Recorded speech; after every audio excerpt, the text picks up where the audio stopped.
16 Junie. Ons kies die beste vir ons gesondheid. Daniel geseën, omdat hy die beste gekies het.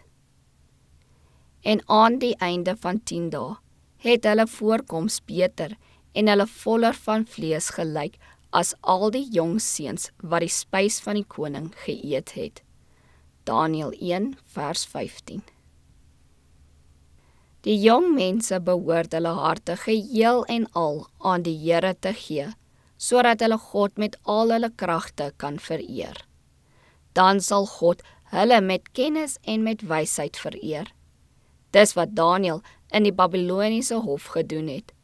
Te midde van die heidense verdorwenheid het hy beginsel vasgebly. Daniël het hom voorgeneem om hom nie te verontreinig met die spys van die koning of met die wyn wat hy gedrink het nie.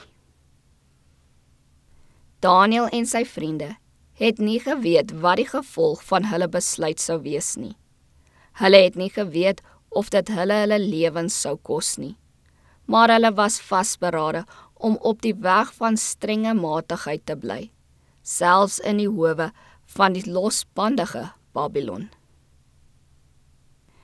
Die voorbeeld van Daniël en sy vriende in Babylon leer ons dat dit onmoontlik is om die pyl te bereik wat die Here van sy kinders verlang en nog 'n maklik toegeeflike godsdienst te hê wat beginsel verag en hom net na omstandighede skik. Jong mense wat die God van die hemel wil dien, kan nie aan wêreldse vermaaklikhede deelneem, verswakkende lekkernye eet en sterk drank drink, omdat dit deur geëerde ryk mense van die wêreld aangebied word, net omdat hulle vrees om hulle te beledig deur hulle vriendskap te verwerp nie. Hulle dink miskien dat hulle besonder vereer word en dat hoflikheid vereis dat hulle die gasvryheid moet aanvaar. Maar trou aan God moet eerste kom en die vrees om die God van die hemel aanstoot te gee, moet die Christen beheers.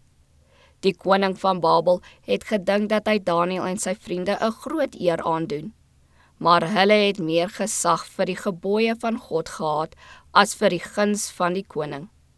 God het Daniël vereer en hy sal elke jongeling vereer wat hom vereer, soos Daniël gedoen het.